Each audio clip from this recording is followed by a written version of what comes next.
جیسے گئے ویسے لوٹے۔ جب ٹکٹ کنفرم کرانے کے لیے ہم PIA کے دفتر پہنچے تو وہاں چند ایک دوست مل گئے۔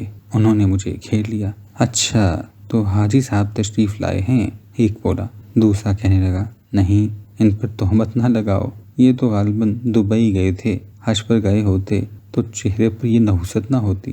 نحوست تو نہیں، تیسرے نے کہا، رندی ہے، وہی پرانا رندانہ انداز ہے، جیسے گئے ویسے لوٹ آئے۔ ایک کہا مارا، جتھوں دی کھوتی اوتھے آن کھلوتی۔ ابن انشا ان میں پیش تھے، بولے، مفتی جی وہ آپ کی اتنی لمبی داڑھی کیا ہوئی؟ ہم نے تو سنا تھا کہ مفتی جی بدل گئے ہیں، داڑھی رکھ لی ہے، تہجد پڑھتے ہیں، ولایت سے نوازے جانے کا خطرہ لاحق ہو گیا ہے۔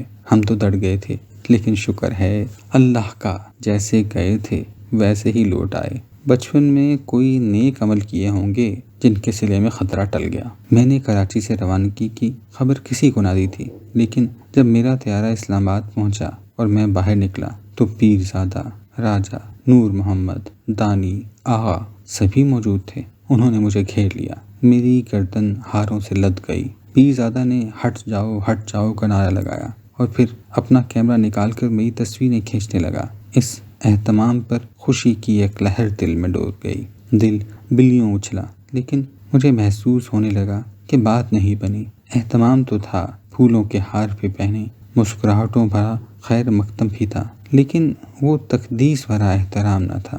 میں نے کئی بار بہانے ہاتھ آگے بڑھایا، لیکن کسی نے اسے نہ چوما۔ کوئی سینے پر ہاتھ باندھ کر میرے روبرو کھڑا نہ ہوا۔ کسی نے میری بات کو موتی سمجھ کر نہ اٹھایا۔ کسی نے سبحان اللہ نہ کہا۔ مجھے شک پڑنے لگا کہ وہ جانتے ہیں کہ میں جیسا گیا تھا ویسا واپس آ گیا ہوں۔ مجھے محسوس ہونے لگا جیسے وہ در پردہ مجھ پر ہنس رہے ہوں۔ وحید پیرزادہ نے وہی ابن انشا والی بات دہرائی، بولا، آپ نے داڑھی کیوں منڈوا دی؟ اسے رہنے دیتے، کیا حرج تھا؟ کون سی داڑھی؟ میں نے پوچھا۔ وہی جو آپ نے سرزمین حجاز پر رکھی تھی۔ شہاب صاحب کہتے تھے آپ نے داڑھی رکھ لی ہے، چہرہ نورانی ہو گیا ہے۔